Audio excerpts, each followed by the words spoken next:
Bonsoir. Installez-vous confortablement, fermez doucement les yeux et laissez votre esprit se détendre. Ce soir, je vous invite à un long voyage dans le temps, à travers les plaines brumeuses de l'Europe médiévale. Un voyage au cœur d'un empire oublié, forgé par un homme dont le nom résonne encore dans les mémoires, Charlemagne. Que ce murmure du passé vous accompagne doucement vers le sommeil et que chaque mot vous guide vers la paix. Charlemagne.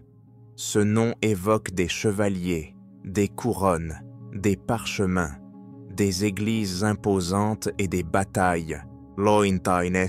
Il évoque une époque de transition entre l'ombre de l'Antiquité et l'aube du Moyen Âge. Un monde en reconstruction, chaotique et vaste, où le pouvoir s'exerçait à la pointe de l'épée et par la foi. Il fut roi, conquérant, réformateur, empereur, mais surtout, il fut un symbole, celui d'une Europe unifiée, du moins en rêve, sous l'étendard d'un seul homme. Pour comprendre Charlemagne, il faut revenir en arrière, bien avant sa naissance. À l'époque, le monde romain s'était effondré. L'Empire d'Occident avait disparu depuis l'an 476. Les anciennes provinces avaient été livrées au royaume dit de barbares. L'Italie, la Gaule, l'Espagne, la Bretagne, toutes étaient redevenues le théâtre de luttes, de migrations, de royaumes instables. Parmi ces royaumes, celui des Francs s'est peu à peu imposé. Un peuple germanique, installé au nord de la Gaule, avait su prendre racine et étendre son influence. Sous le règne de Clovis, au 5e siècle, les Francs s'étaient en train convertis au christianisme, un choix stratégique qui allait marquer leur histoire. Cette alliance entre foi chrétienne et pouvoir militaire allait perdurer et devenir l'une des clés du succès de Charlemagne. Charlemagne naît probablement en l'an 742, bien que la date exacte reste incertaine. Son père, Pépin le Bref, était le premier roi carolingien, couronné avec l'appui du pape. Ce fut une rupture avec la dynastie mérovingienne précédente, souvent considérée comme faible et décadente. Avec Pépin, une nouvelle lignée prit le pouvoir, marquant le début d'une ère de centralisation politique et de rapprochement entre le royaume franc et la papauté. Dès son jeune âge, Charlemagne s'est préparé à la guerre, à la diplomatie et à la gouvernance. Il grandit dans une cour où se croisent guerriers, clercs, lettrés et ambassadeurs. Le monde qu'il observe était complexe, tissé d'alliances fragiles, de trahisons et de traditions antiques encore vivaces. Lorsqu'il monte sur le trône, aux côtés de son frère Carloman, après la mort de leur père, en l'an 768, le royaume est déjà vaste, mais fragile. Carloman meurt subitement en l'an 771. Charlemagne devient alors seul roi des Francs. Il prend rapidement les rênes du pouvoir avec fermeté, consolidant les frontières et renforçant l'autorité royale. Sa vision dépasse le simple maintien du royaume. Il veut étendre son influence, civiliser les peuples païens et forger un empire chrétien uni. Pour cela, il se tourne vers les armes, mais aussi vers l'Église, qui devient un allié indispensable. L'un de ses premiers grands conflits concerne les Lombardes, en Italie. Leur roi, Didier, représente une menace pour le pape, dont Charlemagne se veut désormais le protecteur. En l'an 774, il traverse les Alpes, prend Pavie et se proclame roi des Lombards. Ce geste est symbolique. Charlemagne devient le premier souverain à régner à la fois sur les Francs et sur un peuple latin depuis la chute de Rome. Mais c'est sur un autre front que son règne va s'illustrer durablement. La guerre contre les Saxons, ces tribus païennes situées au nord-est de son royaume, résistent farouchement à toute tentative de conversion ou de soumission. Cette guerre durera plus de 30 années, ponctuée de rébellions, de massacres et de conversions forcées. En l'an 777, Charlemagne fait ériger un capitulaire imposant. Chaque refus du baptême est puni de mort. Ces campagnes peuvent sembler brutales, et elles le furent, mais elles témoignent aussi de la détermination de Charlemagne à imposer un ordre chrétien unifié. Son empire n'était pas seulement territorial, il était moral, spirituel et culturel. Là où l'épée ne suffisait pas, il envoyait des missionnaires. Là où les coutumes païennes résistaient, il établissait des lois chrétiennes. À mesure que les frontières s'étendent, Charlemagne restructure son administration. Il envoie des missi dominici, des envoyés du Seigneur, pour surveiller les comptes locaux et s'assurer de la justice royale. Il divise le territoire en comtés et en marches frontalières. Chaque région doit répondre devant le roi, garant de l'unité. Cette centralisation est inédite depuis l'Empire romain. Charlemagne ne se contente pas de conquérir. Il veut aussi réformer l'intérieur. Il s'intéresse à l'éducation, au droit, à la foi. Il fonde des écoles dans les monastères, impose l'usage du latin, encourage la copie des manuscrits anciens. Cette période est connue sous le nom de Renaissance carolingienne. Sous son impulsion, les arts, la théologie et la science reprennent souffle dans une Europe qui semblait endormie depuis des siècles. Il s'entoure d'intellectuels venus de tout le continent. Alcuin d'York, Théodulphe, Paul Diacre, ils forment une véritable cour savante où les débats théologiques côtoient les réflexions sur la grammaire ou l'astronomie. Charlemagne lui-même apprend à lire le latin, bien qu'il ne sache jamais vraiment l'écrire. Il assiste à des lectures, participe aux décisions religieuses et impose une réforme liturgique unifiée. Son alliance avec l'Église atteint son sommet dans la nuit de Noël de l'an 800. À Rome, dans la basilique Saint-Pierre, le pape Léon III le couronne empereur des Romains. C'est un geste immense, lourd de symboles. Depuis 3 siècles, il n'y avait plus d'empereur en Occident. Par cet acte, l'Église reconnaît en Charlemagne le restaurateur de l'ordre chrétien, le successeur légitime de César et de Constantin. Charlemagne semble alors au sommet de sa puissance. Il règne sur un empire qui s'étend de l'Atlantique au Danube, de la mer du Nord aux Apennins. Il a pacifié les frontières, unifié les peuples par la foi et relancé la culture. Mais cet équilibre reste fragile. Les tensions internes persistent. Les frontières sont sans cesse menacées et l'immensité du territoire rend difficile son administration. Vers la fin de sa vie, Charlemagne prépare sa succession. Il souhaite éviter les querelles dynastiques qui ont marqué les règnes précédents. Il désigne son fils Louis comme successeur unique. Ce dernier, surnommé Louis le Pieux, sera couronné de son vivant. En l'an 813, Charlemagne s'éteint paisiblement l'année suivante, en l'an 814, dans sa résidence d'Aix-la-Chapelle. Son corps repose dans la chapelle qu'il avait fait construire, devenue le cœur d'une ville impériale. Son souvenir y reste vivant des siècles durant.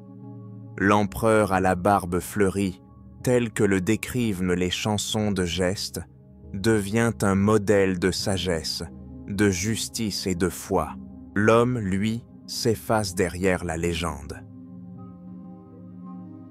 Mais cette légende était fondée sur des réformes réelles, sur des décisions concrètes, sur des efforts inlassables pour bâtir un empire cohérent dans un monde instable. Charlemagne ne fut pas un rêveur, il fut un organisateur, un bâtisseur, un homme d'action, et c'est précisément ce qui fit de lui le père de l'Europe médiévale. Alors que vous glissez doucement dans le sommeil, laissez l'écho de son époque vous accompagner. Une époque de chevaliers et de moines, de manuscrits et de batailles, de lois et de prières. Une époque rude, mais féconde. Une époque où un homme tenta d'unir les peuples par la force, la foi et le savoir. Bonne nuit. Lorsque Charlemagne quitte ce monde en l'an 814, il laisse derrière lui un empire immense, structuré mais vulnérable. Le trône impérial revient à son fils, Louis le Pieux, couronné de son vivant pour éviter tout conflit de succession. Cependant, cette précaution ne suffira pas à préserver l'unité du royaume. L'héritage de Charlemagne, aussi grandiose soit-il, va bientôt se fragmenter sous le poids des ambitions, des querelles et des traditions franques de partage territorial. Louis le Pieux n'a pas l'envergure de son père. Homme pieux, sincère et érudit, il gouverne davantage comme un moine que comme un conquérant.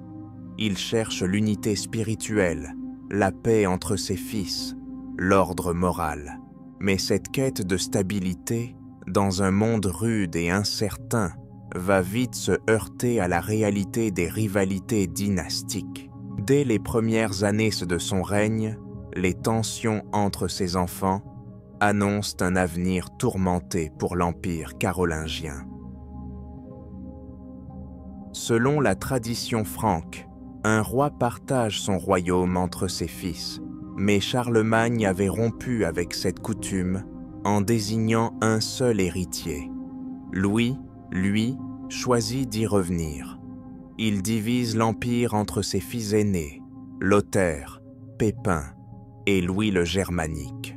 Plus tard, la naissance de son quatrième fils, Charles, issu d'un second mariage, bouleverse l'équilibre établi. Louis tente alors de modifier la répartition, provoquant colère et soulèvement. Les années suivantes sont marquées par une suite de guerres civiles, de trahisons et de réconciliations précaires. Les fils de Louis, tour à tour alliés et ennemis, plongent l'Empire dans la confusion. L'empereur lui-même est capturé à plusieurs reprises, humilié, contraint à la pénitence publique, puis restauré. L'idéal de Charlemagne, celui d'un empire chrétien unifié et fort, semble s'effondrer sous les coups de ses propres descendants. À la mort de Louis le Pieux, en l'an 840, l'empire est en ruine. Ses fils relancent aussitôt les hostilités. Pendant 3 années, la guerre fait rage entre les partisans de Lothaire, empereur désigné, et ceux de Charles et Louis. En l'an 843, le traité de Verdun met un terme provisoire à ces conflits. L'empire est divisé en 3 parts, la Francie occidentale, la Francie orientale et la Lotharingie. Ce partage marque une césure majeure dans l'histoire européenne. Les frontières dessinées alors annoncent les contours de la France, de l'Allemagne et d'un espace central disputé. Ce n'est plus un empire uni qui domine l'Occident, mais une mosaïque de royaumes, liés par la langue, la foi et la mémoire carolingienne, mais séparés par la politique, l'ambition et les conflits. La Francie occidentale, confiée à Charles le Chauve, devient peu à peu le noyau du futur royaume de France. La Francie orientale, gouvernée par Louis le Germanique, s'enracine dans les territoires germaniques. Quant à Lothaire, il conserve le titre impérial, mais son royaume central, étiré entre la mer du Nord et l'Italie, manque de cohésion et sera rapidement morcelé. Malgré la division, le souvenir de Charlemagne reste vivant. Les souverains se réclament encore de lui, invoquant son autorité et sa vision. Le titre d'empereur, bien que vidé de sa puissance réelle, continue d'être transmis.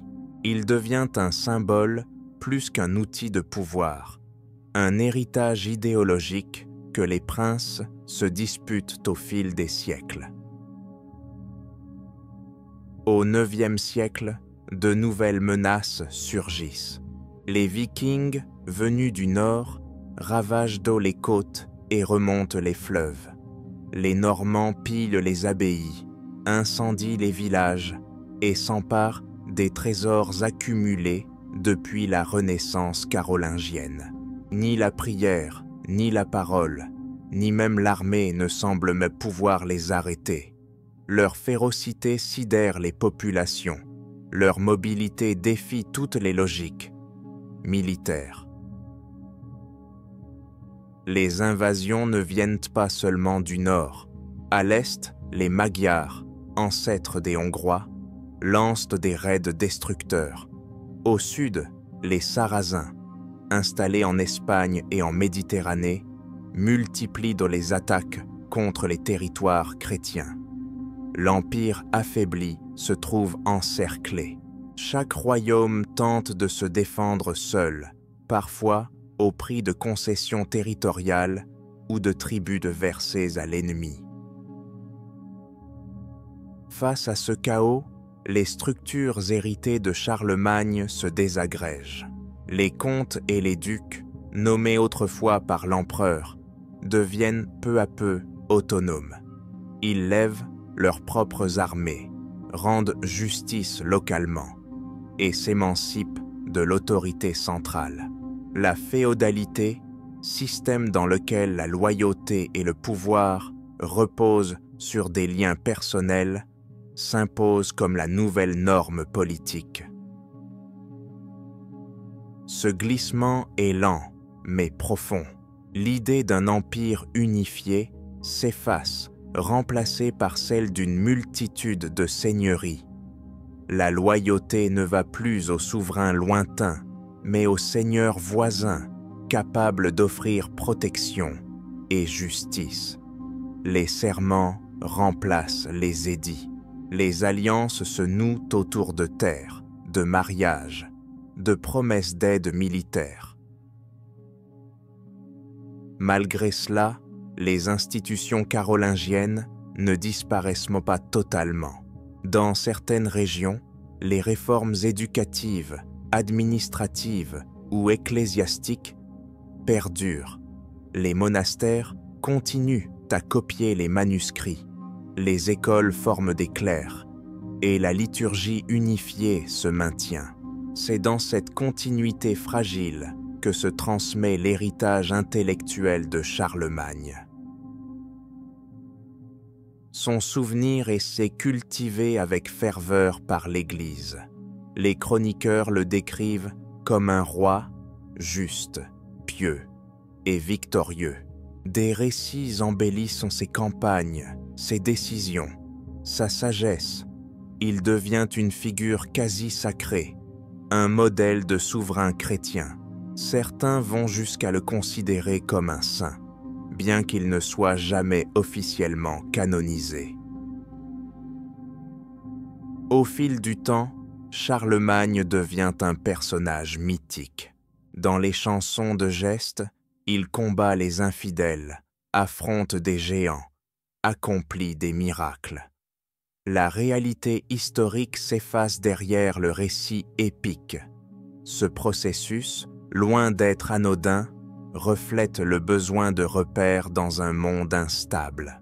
À travers la figure de Charlemagne, l'Europe cherche un père fondateur, un guide moral, un souverain idéal. Les empereurs du Saint-Empire romain germanique, qui émergent au Xe siècle, se réclameront eux aussi de Charlemagne. Othon Ier, couronné en l'an 962, se présente comme son successeur. Il reprend les symboles, les rituels, les ambitions. Mais l'espace politique a changé. L'unité rêvée reste hors de portée. L'idée d'Europe unie sous une seule couronne appartient déjà au passé. Et pourtant, même morcelée, l'Europe carolingienne a semé des graines durables. Les langues romanes et germaniques s'enracinent, les frontières s'esquissent, les structures féodales se fixent. L'Église impose son autorité morale et l'héritage intellectuel se diffuse à travers les écoles monastiques. Charlemagne, sans le savoir, a contribué à poser les bases du continent moderne.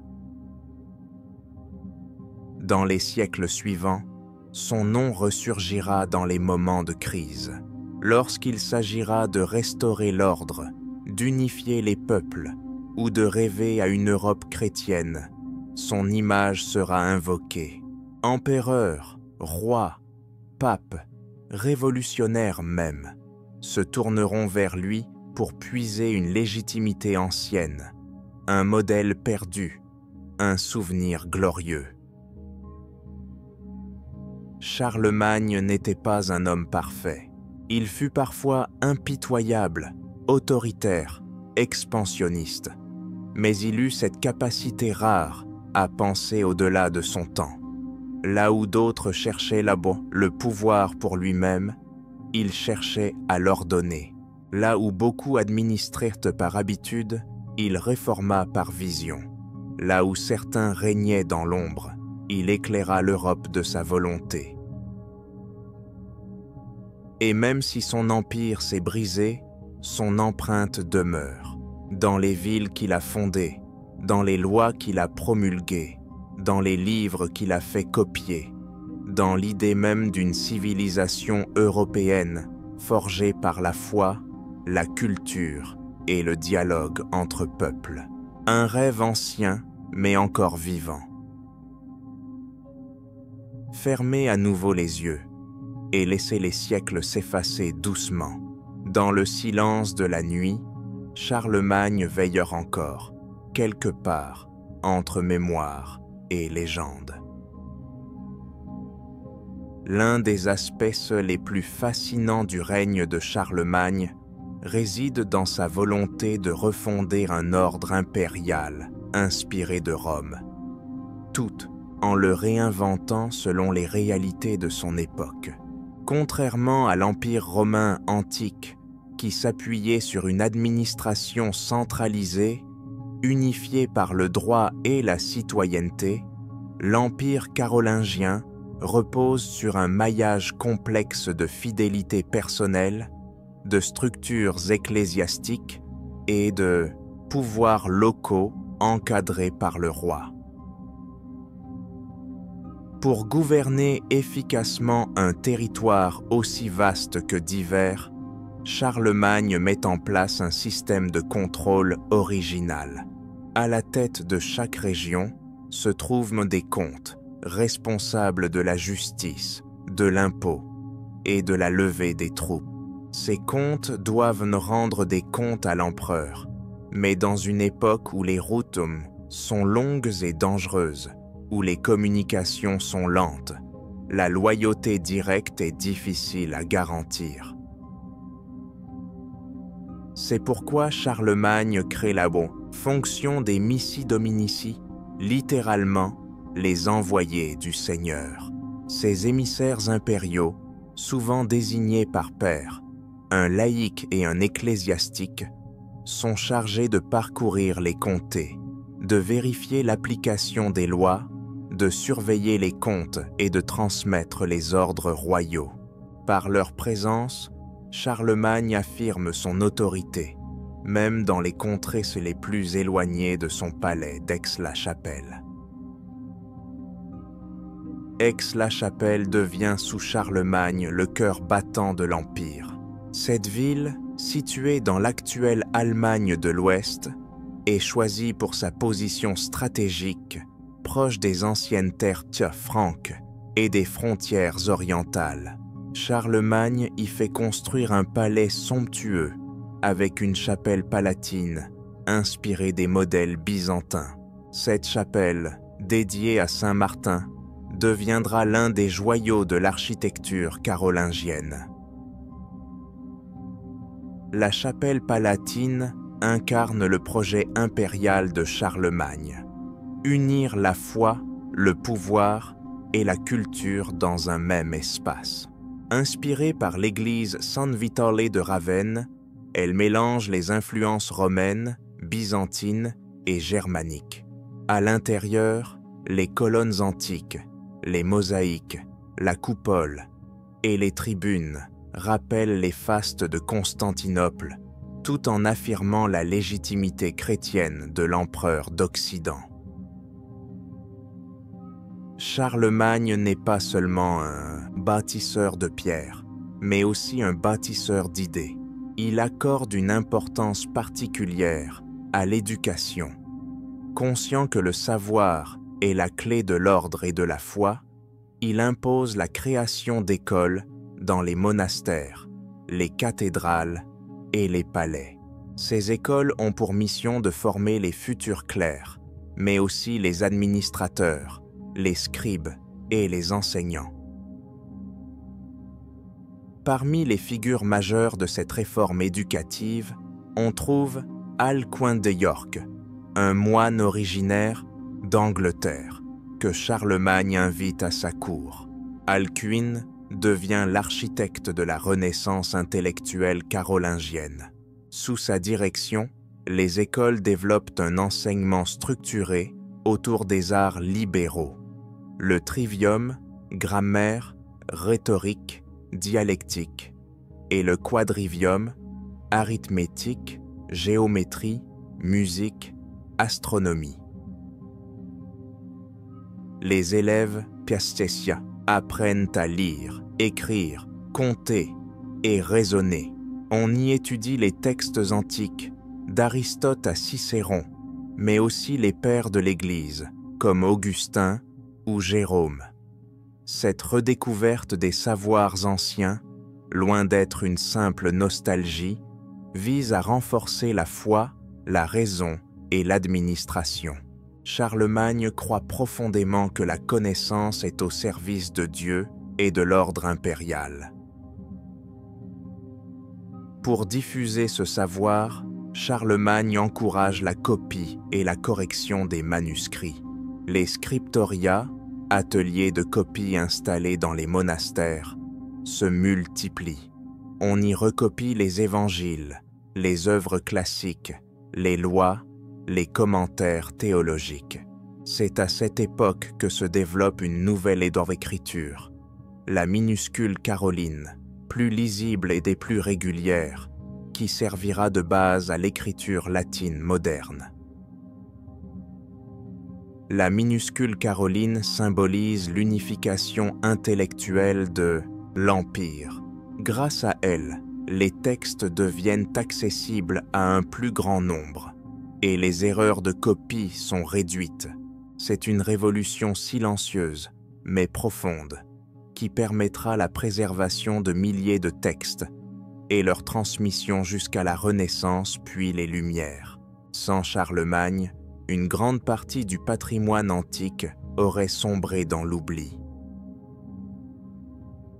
Au-delà des écoles et des manuscrits, Charlemagne réorganise également le clergé. Il impose des règles strictes aux évêques et aux abbés. Il réunit des conciles, impose la prédication régulière, la correction des mœurs, la formation des prêtres. Il fait rédiger des capitulaires, sortes de lois impériales, qui traitent aussi bien de la morale que de l'organisation des diocèses ou du rôle des monastères. Les monastères, sous son règne, deviennent de véritables centres de vie. Ils accueillent les pauvres, soignent les malades, forment les jeunes, conservent les livres. La règle de Saint Benoît, avec son équilibre entre prière, travail et lecture, est progressivement adoptée dans tout l'Empire. Le moine devient un modèle de discipline, d'humilité et de service. Charlemagne voit en lui un pilier de la société chrétienne. Mais ce renouveau chrétien ne va pas sans tension. Certains évêques ou abbés résistent aux réformes, attachés à leurs privilèges ou à leurs coutumes. Charlemagne n'hésite pas à les rappeler à l'ordre, à les déposer, parfois à les exiler. Pour lui, l'Église ne doit pas être un contre-pouvoir, mais un partenaire fidèle de l'Empire. Cette vision, autoritaire mais cohérente, renforce la stabilité de son règne. Charlemagne impose également une liturgie unifiée. Il remplace les rites locaux par le rite romain et impose le chant grégorien. Ce dernier, nommé en l'honneur du pape Grégoire Ier, devient le chant officiel de l'Église.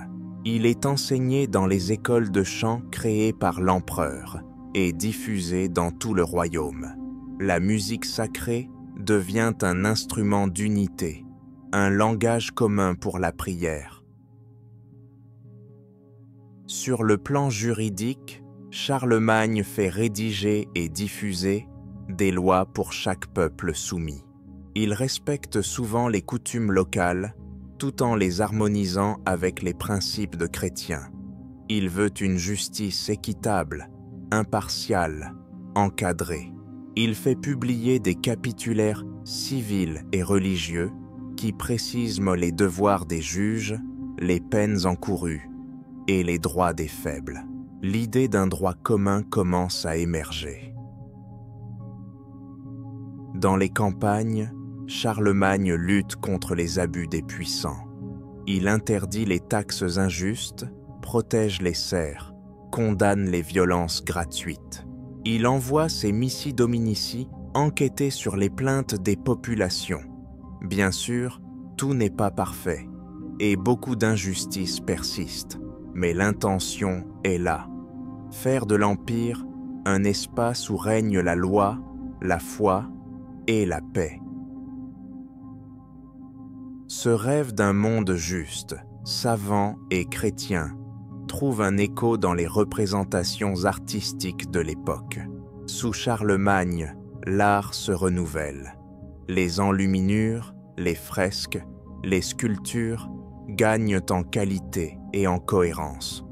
On y voit des motifs bibliques, des portraits impériaux, des symboles complexes, le Christ en majesté, les évangélistes, les saints.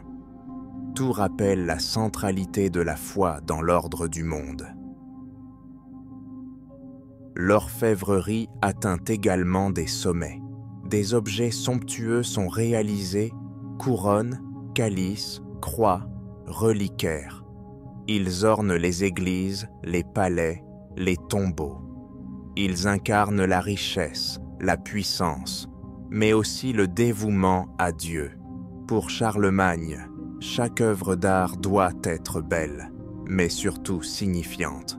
Elle doit enseigner, inspirer, élever les esprits. Dans cette synthèse entre pouvoir et culture, Charlemagne semble avoir réussi là où tant d'autres ont échoué. Il ne s'est pas contenté de conquérir, il a structuré, éduqué, harmonisé. Il a donné à son peuple non seulement des lois et des routes, mais une vision, une idée de civilisation, une Europe chrétienne, éclairée par le savoir, guidée par la foi, protégée par l'autorité. Et tandis que les étoiles se lèvent lentement au-dessus des monastères, des villages et des châteaux de l'Empire, la silhouette de Misosat et l'empereur veille en silence. Son œuvre est en marche, ses idées se propagent, et dans le calme de la nuit, l'histoire continue de murmurer son nom. L'image que nous avons aujourd'hui de Charlemagne est le fruit d'un long travail de mémoire, de propagande et de reconstruction historique. Déjà de son vivant, il comprit l'importance de contrôler la manière dont il serait perçu par ses contemporains et par les générations futures. Pour cela, il s'entoura de lettrés, de chroniqueurs et de clercs chargés de consigner ses faits, ses décisions et ses vertus. L'un des plus célèbres d'entre eux fut Eginhard. Eginhard, moine et homme de cour, écrivit une biographie de l'empereur intitulée Vita Caroli Magni, la vie de Charlemagne.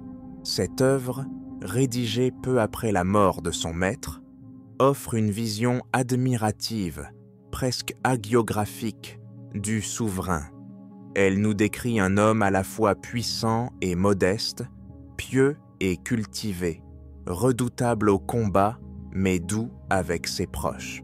Cette biographie allait profondément marquer l'image de Charlemagne dans l'imaginaire européen. Selon Eginhard, Charlemagne mesurait 7 pieds d'eau de haut, avait une démarche noble, des yeux vifs et une voix forte. Il mangeait avec sobriété, détestait l'ivresse et préférait le pain complet au pain blanc. Il parlait plusieurs langues, s'intéressait à l'astronomie, à la grammaire et aux arts. Il était également très attaché à sa famille, entouré de ses enfants et soucieux de leur éducation, une figure idéale, presque romanesque. Mais derrière ce portrait se cachent aussi les réalités d'un pouvoir autoritaire. Charlemagne exerçait une surveillance constante sur ses proches, sur les nobles, sur les évêques. Il exigeait une obéissance totale et n'hésitait pas à sanctionner ceux qui s'écartaient de sa vision. Il maniait habilement la peur, la récompense et la foi pour asseoir son autorité. Son empire, bien qu'administré avec rigueur, ne laissait que peu de place à la dissidence. La figure du roi chrétien idéal reposait sur 3 piliers: la défense de la foi, la justice et la protection du peuple. Charlemagne s'efforça toute sa vie de faire vivre cet équilibre. Il menait les armées contre les païens et les hérétiques. Il rendait la justice personnellement lors des grandes assemblées. Il protégeait les faibles, les orphelins et les églises. Mais cet idéal restait difficile à maintenir dans un monde rude et instable. La religion occupait une place centrale dans son quotidien. Il priait plusieurs fois par jour, assistait aux offices, jeûnait lors des grandes fêtes et finançait généreusement la construction d'églises et de monastères. Il entretenait des relations étroites avec les papes qu'il soutenait militairement et politiquement, en échange d'un soutien spirituel et symbolique. Cette alliance entre trône et autel fut l'un des fondements de son pouvoir. L'un des épisodes les plus marquants de cette alliance est sans doute son couronnement impérial, le jour de Noël de l'an 800. Alors qu'il assistait à la messe dans la basilique Saint-Pierre, à Rome, le pape Léon III le couronna empereur des Romains. Charlemagne selon certaines sources, ne s'y attendait pas. D'autres affirment qu'il avait préparé cet acte en secret. Quoi qu'il en soit, ce geste réactivait une idée ancienne, celle de l'Empire romain chrétien d'Occident. Le titre impérial n'était pas seulement honorifique. Il conférait une légitimité supérieure, une dimension sacrée au pouvoir. Il plaçait Charlemagne au-dessus des autres rois, comme protecteur de la chrétienté. Mais il suscitait aussi des tensions, notamment avec l'Empire byzantin, où régnait encore un empereur chrétien à Constantinople. Pendant plusieurs années, les deux empires coexistèrent dans un équilibre fragile, entre méfiance et reconnaissance mutuelle. Charlemagne, conscient de ces enjeux, mena une diplomatie habile. Il échangea des ambassades avec Haroun al-Rachid, calife de Bagdad. Ces échanges, bien que symboliques, témoignaient de la volonté d'ouverture de l'empereur et de son ambition à s'inscrire dans une géopolitique plus large. Il ne se voyait pas seulement comme roi des Francs, mais comme un acteur majeur du monde chrétien et au-delà. Cette diplomatie se doublait d'un usage intelligent des mariages. Charlemagne maria plusieurs de ses filles et de ses fils à des princes ou princesses étrangers, consolidant ainsi des alliances, affaiblissant ses ennemis et affirmant sa domination. Les unions n'étaient maintes jamais innocentes. Elles servaient des objectifs politiques précis, parfois au détriment des sentiments ou des désirs individuels. Paradoxalement, Charlemagne ne maria jamais ses filles. Il préféra les garder à sa cour, auprès de lui. Certaines sources évoquent d'emblée des mariages secrets, des enfants illégitimes, des liaisons tolérées. Ce choix, souvent critiqué par les chroniqueurs, reste mystérieux. Était-ce par affection, par méfiance politique ou par désir de contrôle? Nul ne le sait avec certitude. Son rapport au pouvoir était profondément personnel. Charlemagne voyait l'Empire comme une extension de lui-même. Il en connaissait chaque région, chaque abbaye, chaque loi. Il voyageait sans cesse, tenant cours ici, rendant justice là, inspectant les travaux ailleurs. Sa présence physique renforçait l'autorité impériale et entretenait une image de roi proche du peuple, actif, infatigable. Même dans sa vieillesse, Charlemagne continua de s'impliquer dans les affaires de l'État. Il organisa la succession de son fils Louis, le fit couronner de son vivant et chercha à lui transmettre non seulement un territoire, mais une vision. Il voulait que l'œuvre impériale lui survive, que l'idéal chrétien et lettré continue d'éclairer les générations futures. Ce souci de la postérité témoigne de la profondeur de sa pensée politique. À sa mort, en l'an 814, Charlemagne fut enterré dans la chapelle d'Aix-la-Chapelle. Selon la légende, son corps ne fut pas déposé dans un cercueil, mais assis sur un trône, vêtu de ses habits impériaux, tenant un sceptre et un évangile. Ce récit, bien que douteux, illustre l'aura presque mystique dont il était entouré. Charlemagne n'était plus un homme. Il devenait une figure mythique, un modèle, un fondateur. Dans les siècles suivants, son tombeau devint un lieu de pèlerinage. De nombreux empereurs germaniques vinrent s'y recueillir, affirmant ainsi leur continuité symbolique avec le grand empereur. En l'an 1150, Frédéric Barberousse fit canoniser Charlemagne, bien que cette canonisation ne fût jamais reconnue officiellement par Rome. Elle témoigne néanmoins de l'importance persistante de sa figure dans l'imaginaire impérial.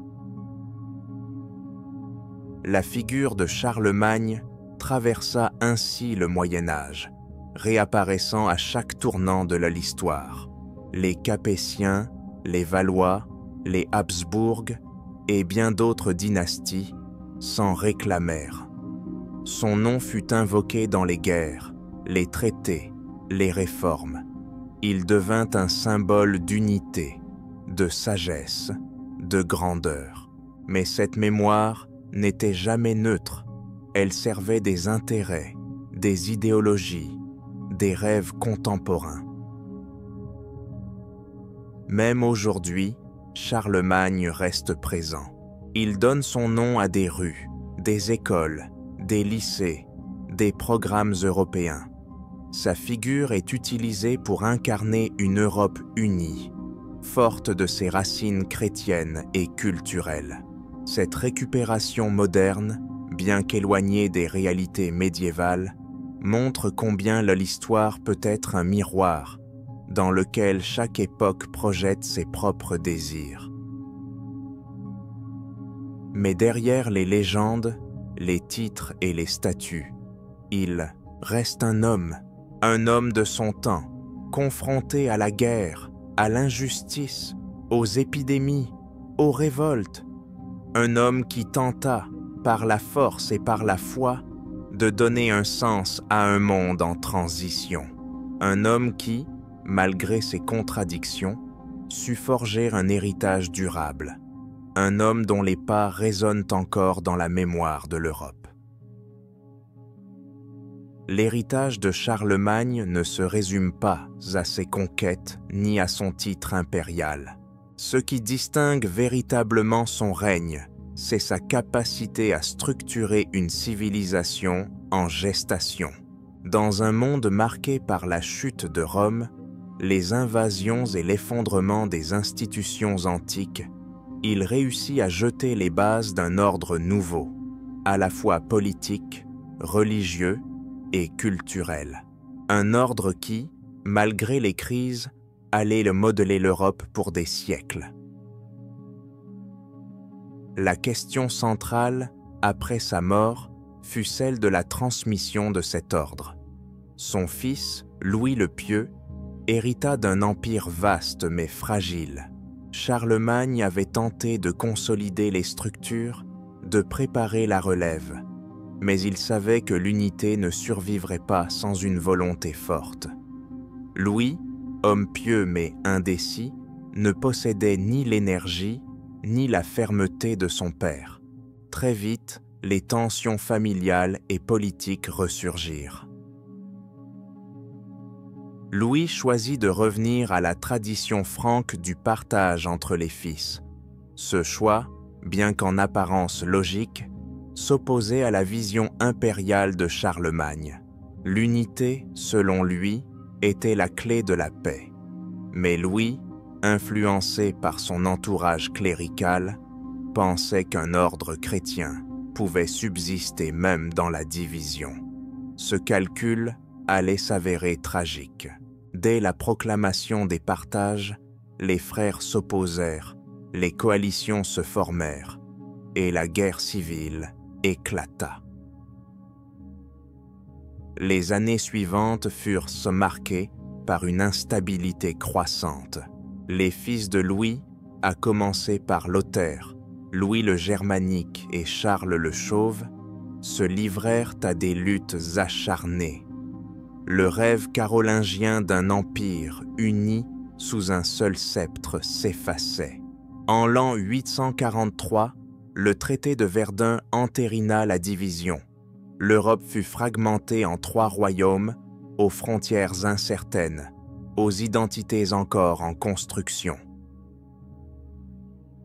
Cette division, souvent interprétée comme une trahison de l'œuvre de Charlemagne, fut en réalité le reflet d'une tension profonde entre idéal impérial et réalité féodale. Le modèle centralisé imposé par Charlemagne nécessitait une autorité ferme, une administration constante et un équilibre entre les forces locales. Sans cela, la machine s'enrayait. C'est précisément ce qui se produisit. Les comtes, les ducs, les évêques, laissés à eux-mêmes, prirent peu à peu leur autonomie. La féodalité s'imposa alors comme la nouvelle norme, non pas d'un coup, mais par glissements successifs. Les vassaux commencèrent à transmettre leurs fiefs à leurs héritiers, sans en référer au roi. Les serments de fidélité se multiplièrent, créant une hiérarchie d'obligations personnelles. Le pouvoir central, affaibli, ne parvenait plus à contrôler les campagnes. C'était la fin de l'idéal impérial au sens strict, mais le début d'un ordre localisé, enraciné dans les terres et les lignages. Et pourtant, malgré l'éclatement politique, certains éléments de l'héritage de Charlemagne résistèrent. La langue latine continua d'unifier le clergé, l'administration et l'enseignement. Les manuscrits copiés dans les scriptoria carolingiens furent transmis de génération en génération. La minuscule caroline resta le modèle de l'écriture savante. Les réformes liturgiques s'enracinèrent dans les usages ecclésiastiques. De même, l'idée d'un ordre chrétien européen ne disparut pas. Elle fut réinterprétée, adaptée, mais continua de nourrir les rêves politiques et spirituels. Les empereurs du Saint-Empire romain germanique, dès le Xe siècle, s'en réclamèrent explicitement. Othon Ier, couronné en l'an 962, voyait en Charlemagne non seulement un prédécesseur, mais un modèle. Le trône impérial, bien que détaché de la Francie occidentale, restait porteur de mémoire. Cette mémoire fut entretenue par l'Église. Dans les monastères, les hagiographies de Charlemagne circulaient. Des prières étaient récitées pour son âme. Certaines régions allèrent jusqu'à le vénérer comme un saint, même si Rome ne valida jamais officiellement sa canonisation. En l'an 1150, l'empereur Frédéric Barberousse fit exhumer ses restes et les plaça dans un reliquaire à Aix-la-Chapelle. Il voulait ainsi sacraliser son pouvoir par l'intermédiaire du grand empereur. Mais ce culte de Charlemagne ne fut pas seulement religieux. Il devint aussi un levier politique. Chaque roi ou empereur qui se réclamait de lui affirmait une légitimité supérieure, fondée sur la continuité historique. Cette stratégie fut utilisée aussi bien par les Capétiens que par les empereurs allemands, par Napoléon que par les pères fondateurs de l'Union européenne. Tous, à leur manière, tentèrent de rallumer l'éclat du souvenir carolingien. Le nom de Charlemagne devint un symbole, parfois vidé de sa complexité. On oublia ses violences, ses contradictions, ses échecs. On ne retint que sa grandeur, sa sagesse supposée, son rôle de bâtisseur.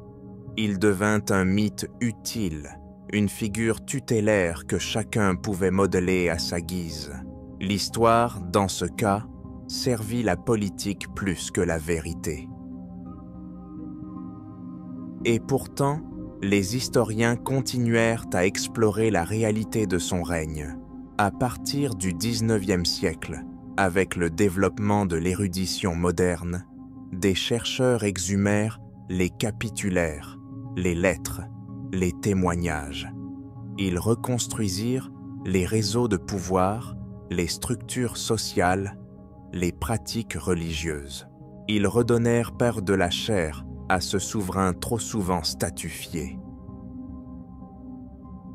On découvrit alors un homme profondément ancré dans son époque, un roi guerrier, sans doute, mais aussi un stratège politique. Un chrétien sincère, mais capable de brutalité au nom de la foi. Un réformateur soucieux de justice, mais souvent dépassé par l'immensité de sa tâche. En un mot, un homme de contraste, tiraillé entre le monde ancien et le monde à venir.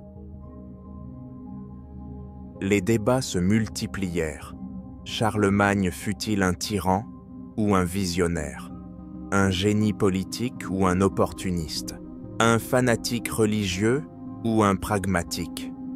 Ces questions, loin d'être purement académiques, reflétaient les tensions de chaque époque. Et l'idée montrant combien la mémoire de Charlemagne restait vivante, parce qu'elle touchait au fondement même de l'identité européenne. Aujourd'hui encore, l'image de Charlemagne divise. Pour certains, il incarne l'unité, la force civilisatrice, la grandeur passée. Pour d'autres, il symbolise la domination, l'assimilation forcée, la centralisation autoritaire. Mais tous reconnaissent l'ampleur de son œuvre et l'importance de son empreinte. Aucun autre roi du haut Moyen Âge n'a laissé une trace aussi profonde, aussi durable. Son nom était gravé dans la pierre, inscrit dans les manuscrits, chanté dans les épopées.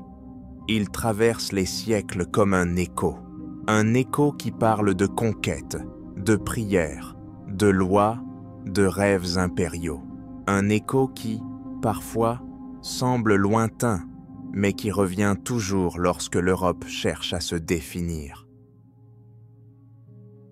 Dans les dernières décennies de son règne, Charlemagne consacre une part croissante de son énergie à renforcer les fondations spirituelles de son empire. Il ne s'agit plus seulement d'étendre les frontières ou de réformer l'administration, mais de consolider les âmes, de garantir le salut, d'unifier les pratiques religieuses et d'imposer une morale chrétienne à l'échelle de tout le territoire. Pour Charlemagne, l'ordre terrestre n'a de valeur que s'il reflète l'ordre céleste. La foi est pour lui une affaire publique, une composante essentielle du bon gouvernement.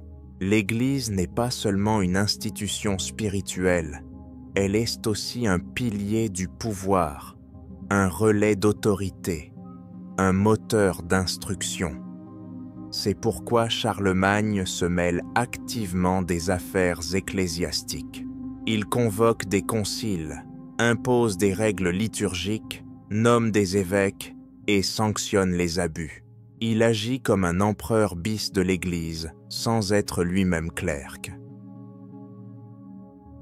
Cette volonté de réforme trouve son expression dans les capitulaires, ces textes législatifs qui codifient la vie religieuse. On y trouve des prescriptions sur la prière, le jeûne, les sacrements, la conduite des prêtres. Charlemagne y rappelle que le clergé doit être exemplaire, instruit, discipliné. Il interdit aux évêques de vendre des charges, aux moines de quitter leur monastère sans autorisation et aux prêtres de négliger la catéchèse. Il insiste particulièrement sur la prédication. Dans un empire aussi vaste, peuplé de peuples d'origines diverses, la parole du prêtre était le lien entre la foi et le peuple. Elle doit être claire, régulière, en langue compréhensible. Charlemagne demande qu'on traduise les sermons en langue vernaculaire, afin que chaque fidèle puisse comprendre les mystères de la foi. Ce souci de pédagogie était rare pour l'époque et révèle une vision pastorale avancée. Les moines, eux aussi, sont au centre de cette réforme spirituelle. Ils doivent être les gardiens de la tradition, les modèles de piété, les éducateurs du peuple. Charlemagne exige qu'ils respectent, strictement la règle de saint Benoît. Il envoie des inspecteurs dans les monastères, demande des rapports réguliers et sanctionne les dérives. Il veut que chaque abbaye soit un phare dans les ténèbres, un lieu d'ordre, de prière et de travail.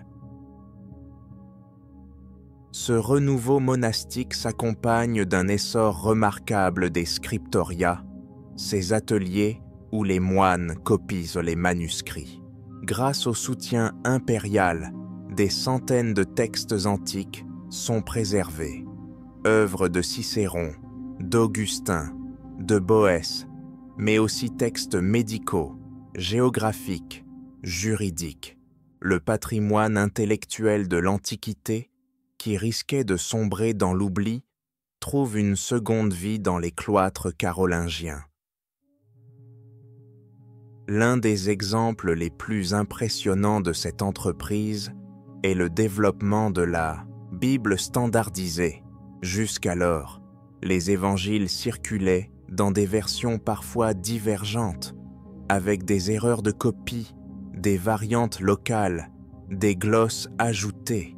Charlemagne demande la révision des textes sacrés, leur unification, leur diffusion dans tout l'Empire. Cette Bible carolingienne devient la référence liturgique pour les siècles suivants. Dans le même esprit, il favorise la diffusion des livres de chant, notamment du chant grégorien. Il crée des écoles de chant dans les grandes cathédrales, envoie des maîtres dans les régions périphériques et impose une uniformité musicale. Pour Charlemagne, la beauté du culte est une voie vers Dieu, et la musique en est l'expression la plus pure. Le chant sacré, harmonieux et solennel, élève l'âme et unit les fidèles dans la prière. Ce souci d'unité s'étend aussi à l'architecture. Charlemagne impose des modèles pour les églises, inspirés de Rome et de Ravenne. Il veut des édifices sobres, solides, tournés vers le ciel. Les chapelles impériales, comme celle d'Aix-la-Chapelle, deviennent des modèles pour les constructions religieuses dans tout l'Empire.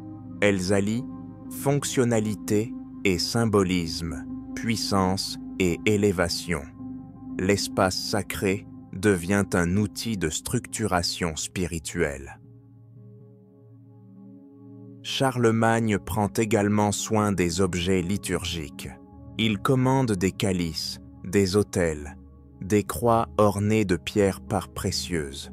Ces objets, loin d'être de simples décorations, ont une valeur pédagogique et sacramentelle. Ils rappellent la gloire de Dieu, la majesté du culte, l'exigence de la foi. Pour l'empereur, rien n'est trop beau pour le service divin.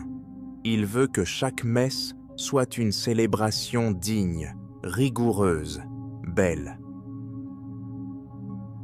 Sur le plan personnel, Charlemagne mène une vie marquée par la piété. Il jeûne régulièrement, assiste à plusieurs offices par jour, fait de nombreuses donations aux églises et monastères. Il se confesse, fait pénitence, participe au pèlerinage.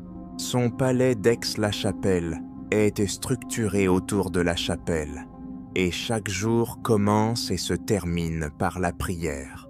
Il donne l'exemple, non par ostentation, mais par conviction. Cette foi profonde ne l'empêche pas d'être un homme de pouvoir. Il sait que la religion est aussi un instrument de cohésion sociale, de légitimation politique, de pacification morale. Il utilise les fêtes religieuses pour rassembler le peuple, les conciles pour faire passer ses réformes, les monastères pour éduquer les élites. Il fait de l'Église un pilier du trône, et du trône un protecteur de l'Église. Dans cette alliance, chacun trouve son compte. Les évêques gagnent en influence, les moines en autonomie, l'empereur en légitimité. mais cet équilibre reste fragile. Parfois, des tensions surgissent. Certains prélats dénoncent pour l'ingérence impériale. D'autres réclament plus d'indépendance. Charlemagne, habile, négocie, sanctionne, apaise. Il comprend que l'unité repose sur la souplesse autant que sur l'autorité. Ce rapport complexe entre foi et pouvoir se reflète aussi dans la manière dont il traite les hérésies. Charlemagne condamne fermement les doctrines déviantes, mais cherche d'abord à convaincre, à instruire.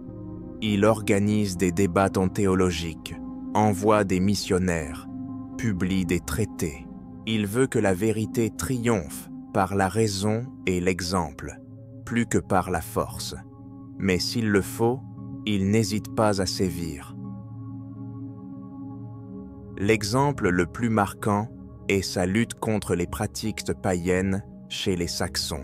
Il impose le baptême, interdit les sacrifices, détruit les sanctuaires. Il érige des églises, envoie des prêtres, organise des synodes. Cette évangélisation, parfois brutale, est aussi un projet politique.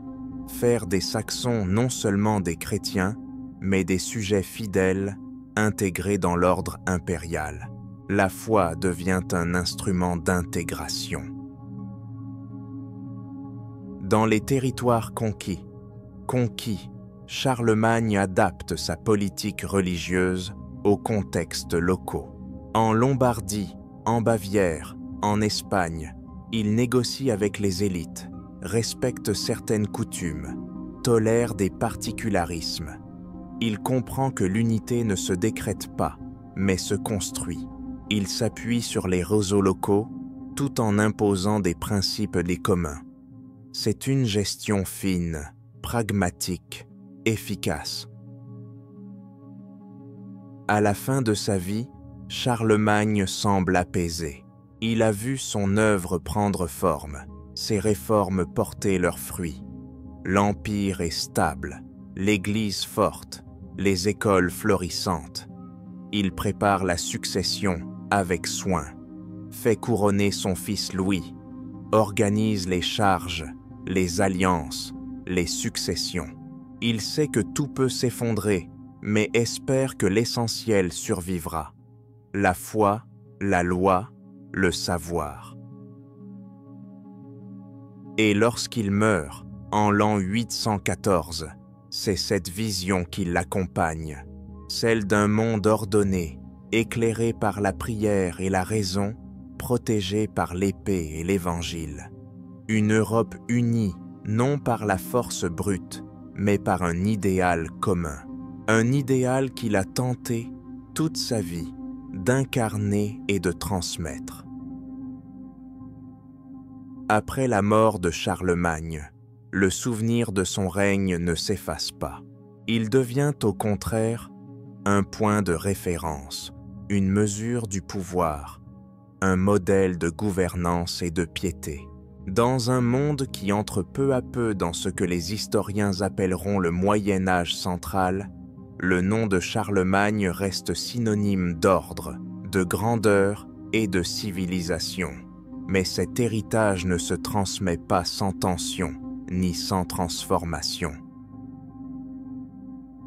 Sous le règne de son fils Louis le Pieux, les structures de l'Empire sont maintenues, mais la cohésion commence à se fissurer. Louis tente de suivre l'exemple paternel, mais il manque de l'autorité et de l'énergie nécessaires. Les conflits entre ses fils plongent l'Empire dans une guerre civile prolongée. Le traité de Verdun, signé en l'an 843, marque la fin de l'unité politique voulue par Charlemagne. L'Empire est divisé et avec lui, la mémoire commence à se fragmenter. Cependant, même divisés, les royaumes issus du partage se réfèrent toujours à la figure de Charlemagne. Il est considéré comme le fondateur, l'ancêtre commun, la source de légitimité. Dans les chancelleries, Les chartes commencent par rappeler la grandeur de son règne. Dans les monastères, les moines recopient ses capitulaires. Dans les cathédrales, les évêques invoquent son nom pour justifier des réformes ou des décisions importantes. Durant les siècles qui suivent, Charlemagne entre peu à peu dans la légende. Des récits embellis circulent dans les cours et les abbayes. On raconte qu'il a vécu 100 années, qu'il a conquis Jérusalem, qu'il a conversé avec des anges. Ces récits, bien que fictifs, répondent à un besoin profond, celui de croire qu'un jour, un souverain avait su incarner la justice, la foi et la puissance en un seul homme. La légende vient combler les manques du présent. Les chansons de gestes qui apparaissent au XIe siècle participent à cette mythification. Dans la plus célèbre d'entre elles, la chanson de Roland, Charlemagne est un vieil empereur sage guidant ses chevaliers dans la lutte contre les infidèles. Le poème, bien que très éloigné des faits historiques, fixe dans l'imaginaire collectif une image héroïque et sacrée. Charlemagne devient un personnage de la littérature autant que de l'histoire. Cette transformation littéraire n'est pas anodine. Elle reflète les besoins et les attentes de la société féodale. Dans un monde morcelé, où la loyauté repose sur des serments, où la guerre est omniprésente, Charlemagne représente l'unité perdue, la justice divine, la force morale. Les seigneurs s'en réclament, les troubadours le chantent, les pèlerins l'évoquent. Il est à la fois un souvenir et un espoir. Dans l'espace germanique, sa mémoire prend une forme plus politique. Les empereurs du Saint-Empire romain germanique, à partir d'Othon Ier, se veulent les héritiers directs de Charlemagne. Ils reprennent ses titres, ses symboles, ses rituels. Ils se font couronner à Aix-la-Chapelle, où repose son corps, pour souligner la continuité. Cette revendication impériale donne naissance à une tradition qui durera jusqu'au XIXe siècle. Les liens et reliques d'hommes de Charlemagne jouent aussi un rôle majeur dans la construction de son culte. Son trône, conservé à Aix-la-Chapelle, devient un objet de vénération. Son sceptre, son épée, ses vêtements sont exposés lors de cérémonies solennelles. Ils incarnent la permanence du pouvoir impérial. Même si les rois changent, même si les dynasties se succèdent, l'image de Charlemagne reste fixe, intemporelle, presque sacrée. Au XIIe siècle, l'empereur Frédéric Barberousse fait canoniser Charlemagne. Cette canonisation, bien que jamais reconnue officiellement par le Vatican, est célébrée avec faste. Des processions sont organisées, des prières rédigées, des statues érigées. Charlemagne devient un saint impérial, protecteur du pouvoir et garant de la foi. Cette sanctification politique montre combien son souvenir est devenu un instrument de légitimation. La figure de Charlemagne est alors utilisée dans tous les domaines, religieux, politiques, littéraires, artistiques. Dans les manuscrits enluminés, il apparaît en majesté, couronné, entouré d'anges ou de saints. Dans les sermons, il est cité comme exemple de piété et de justice. Dans les traités de gouvernement, il incarne le modèle du prince chrétien. Sa présence est partout, diffuse mais puissante, comme une ombre bienveillante sur l'Europe chrétienne. Et pourtant, cette omniprésence finit par figer son image. Charlemagne cesse d'être un homme, avec ses doutes, ses choix, ses échecs. Il devient une icône, un monument figé. Cette sacralisation a pour effet de rendre plus difficile l'étude critique de son règne. Pendant longtemps, les historiens se contentent de répéter les récits hagiographiques sans les interroger, sans les confronter aux sources. Ce n'est qu'à l'époque moderne que le voile commence à se lever. Les archives les sont alors réexaminées, les capitulaires déchiffrés, les chroniques relues avec attention. On découvre un souverain plus complexe, plus humain, plus ambivalent, un homme capable de générosité, mais aussi de cruauté, un bâtisseur d'écoles et de monastères, mais aussi un chef de guerre impitoyable, un chrétien fervent, mais aussi un stratège politique. Cette redécouverte enrichit la figure de Charlemagne, en la rendant plus réelle. Dans les universités, les chercheurs s'efforcent de replacer Charlemagne dans son contexte. Ils étudient l'économie de l'époque, la structure sociale, la géographie des pouvoirs.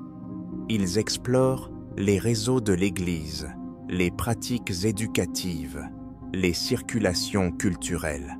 Charlemagne n'est plus seulement un grand homme, il devient une clé pour comprendre tout un monde, celui du haut Moyen Âge avec ses tensions, ses innovations, ses peurs et ses espoirs. Cette approche renouvelée ne diminue pas sa stature, bien au contraire. Elle la rend plus solide, plus crédible, plus inspirante, car c'est dans les détails de sa politique, dans les dilemmes qu'il affronte, dans les compromis qu'il accepte, que se mesure sa grandeur. Il ne s'agit plus d'un empereur idéalisé, mais d'un dirigeant en prise avec les réalités de son temps, capable d'adaptation, de vision et de ténacité. Aujourd'hui, la figure de Charlemagne continue d'évoluer. Elle inspire des projets culturels, des réflexions politiques, des initiatives éducatives. Le programme Erasmus, par exemple, qui favorise les échanges entre étudiants européens, s'inscrit dans cette tradition d'unité et de savoir. Les institutions européennes lui rendent hommage en le considérant comme un père fondateur, un pionnier de l'identité continentale. Mais au-delà des usages politiques ou symboliques, Charlemagne reste une source de réflexion. Il pose des questions toujours actuelles. Comment concilier autorité et liberté? Comment construire une société juste? Comment transmettre le savoir? Comment unir des peuples différents sans effacer leurs identités? Ces questions, il les a affrontées à sa manière, avec les outils de son temps, mais elles nous parlent encore. Et lorsque l'on contemple les ruines d'une abbaye fondée sous son règne, ou que l'on feuillette un manuscrit copié dans un scriptorium carolingien, on ressent encore l'empreinte de sa volonté. Ce n'est pas seulement l'histoire d'un homme, mais celle d'une vision. Une vision où la foi, la raison, l'ordre et la culture forment les piliers d'une civilisation. Une vision dont les échos continuent de résonner dans nos rêves et nos institutions. À travers les siècles, l'image de Charlemagne s'est transformée, enrichie, embellie, contestée, mais au cœur de ces métamorphoses demeure une réalité, celle d'un homme dont l'action a profondément marqué le destin de l'Europe. Dans cette dernière étape de notre voyage, il est temps de revenir sur les grandes lignes de son œuvre, d'en mesurer l'ampleur et de comprendre pourquoi, encore aujourd'hui, son nom résonne dans la mémoire collective. Charlemagne fut avant tout un souverain bâtisseur. Il hérita d'un royaume franc puissant, mais fragmenté, et en fit un empire couvrant une grande partie de l'Europe occidentale. Par ses conquêtes militaires, il intégra des peuples divers, des cultures différentes, des territoires lointains, mais plus que les conquêtes, c'est l'organisation de cet espace qui fait sa force. Il mit en place des structures administratives, judiciaires, religieuses, destinées à durer au-delà de sa propre personne. Son administration reposait sur un réseau d'agents, comtes, ducs, évêques, missi dominici. Ces hommes incarnaient l'autorité impériale dans les provinces, appliquaient les lois, rendaient justice, percevaient les impôts. Leur loyauté n'était pas seulement politique, mais aussi morale et religieuse, car l'empire de Charlemagne se voulait chrétien, éclairé par la foi, guidé par l'exemple évangélique. La prière et l'épée marchaient de concert. Dans le domaine religieux, Charlemagne imposa l'unité liturgique, réforma le clergé, renforça la discipline monastique. Il voyait dans l'Église le pilier spirituel de l'ordre impérial. Il convoquait des conciles, nommait des évêques, contrôlait les prêches. Il finança la construction d'églises, de monastères, de chapelles. Il fit de la foi un instrument de cohésion, mais aussi de transformation. La christianisation des peuples n'était pas une fin en soi, c'était une méthode pour civiliser, pour structurer, pour pacifier. Mais son génie se manifesta aussi dans le domaine culturel. Il comprit que le savoir était une arme aussi puissante que la force.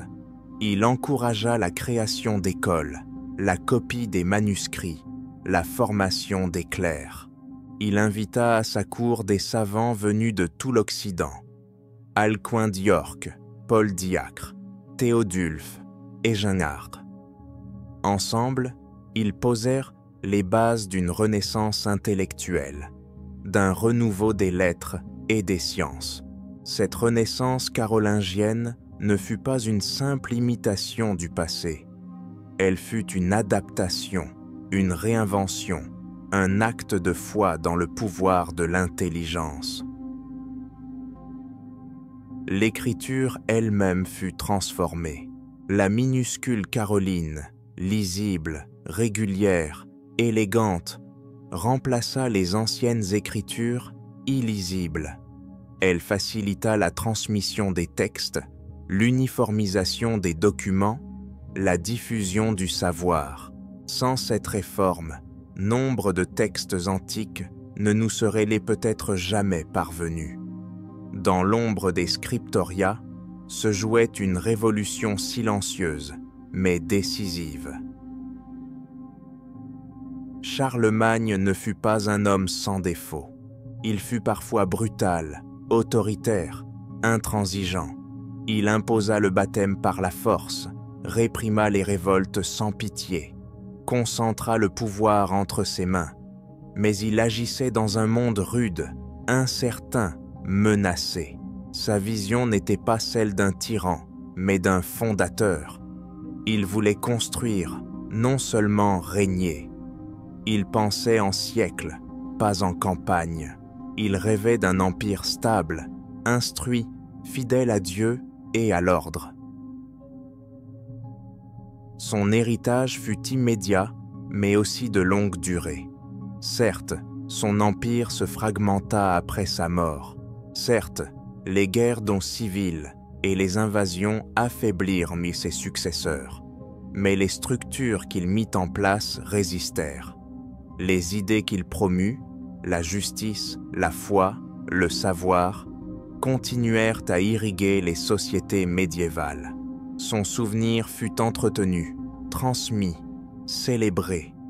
Il devint un repère, une source de légitimité, un modèle à suivre.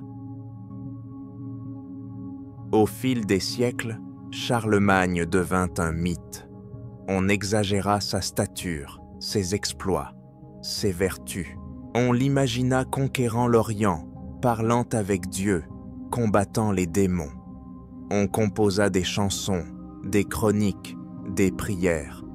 Il entra dans la littérature, dans la liturgie, dans la mémoire populaire. Il devint un saint pour certains, un héros pour d'autres, un père fondateur pour tous. Mais derrière le mythe, il y avait toujours l'homme, avec ses choix, ses erreurs, ses réussites. Aujourd'hui, son nom est encore vivant. On le trouve dans les écoles, les universités, les rues, les programmes européens. Il symbolise l'unité dans la diversité, la force de l'éducation, l'importance de la foi éclairée. Il incarne l'ambition de penser l'Europe comme un espace de culture, de dialogue, de civilisation. Dans un monde fragmenté, inquiet, il reste une source d'inspiration. Mais au-delà des symboles, ce que Charlemagne nous enseigne, c'est la valeur du travail de fond. Il ne suffit pas de conquérir, il faut construire. Il ne suffit pas de régner, il faut transmettre. Il ne suffit pas d'ordonner, il faut comprendre. Charlemagne nous rappelle que la puissance véritable s'accompagne de responsabilité, que la grandeur réside dans la durée et que les civilisations se bâtissent dans les détails. Et lorsque dans le silence d'un soir, on imagine les cloches d'une abbaye résonner, les pages d'un manuscrit s'ouvrir, la lumière d'une chandelle danser sur les murs de pierre, on comprend que son empreinte est là, discrète mais profonde, invisible mais essentielle, présente dans la manière dont nous lisons, dont nous prions, dont nous rêvons. Car Charlemagne n'est pas seulement un nom dans les livres d'histoire, il est une part de ce que nous sommes.